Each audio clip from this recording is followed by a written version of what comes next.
how to bloom, and anger that has forgotten how to rage, and hope whose taste has turned to ash on the tongue. There are wounds that are unsure how to stop bleeding. And isn't all of this just a synonym for despair that masquerades as acceptance?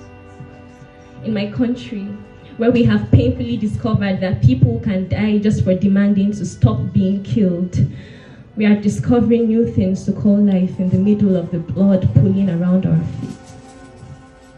We are laughing to keep from choking. My people understand that there is no newborn despair that cannot be wrapped in a blanket of humor. And so every day we watch the government unveil a new heartbreak with tagline comedy. And there is Buhari, the bad boy, the unbothered, dictating, citizen threatening bad boy, and the curious case of Fashola and the hidden camcorder, and the grand masterpiece. Oh yeah, there's some hard and noodles.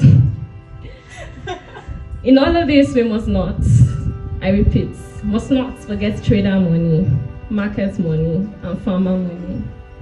There is no despair whose grains cannot be swallowed with laughter, not even death. Perhaps especially not death. In writing this, I too am laughing. In living this, I have raged and fought and cried and gone numb. One day we went to sleep and woke up to find that the anger had crystalled in our throats. The anger would only be spat out with open mouths. And so we took to the streets and we took to Twitter and we opened and opened and opened our mouths.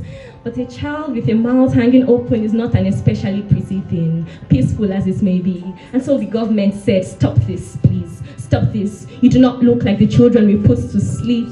And we, mouths open, replied, just do these 5 things and we will stop this. Stop what you are doing and we too will stop this. But where we come from, to disagree with an elder is disrespect, and negotiation is only equal to 1 greased palm and 9 oppressed bodies. And so when the palms opted to stay all free this time and the mouths dared to stay open, the old men got angry. And finally, tiring of these ugly children, they thundered, your lives or your lives. And we, stunned by the complete absence of options, replied, these 5 things. Just do these 5 things and we will stop this. And so that is how we went to bed one day, exhausted, terrified, and angry. And the next day we woke up to blood, to war. That is how we woke up to the Lagos massacre, which our government maintains didn't happen. In the face of video evidence of bloodied bodies wrapped in the national flag, they say it didn't happen. We didn't happen. They unleashed the military on us. They wouldn't let ambulances pass. They shot twice to make sure the dead stayed dead. They wouldn't even let us carry our bodies home. And somebody died with the national anthem hanging on his breath, and they say he didn't happen. We didn't happen.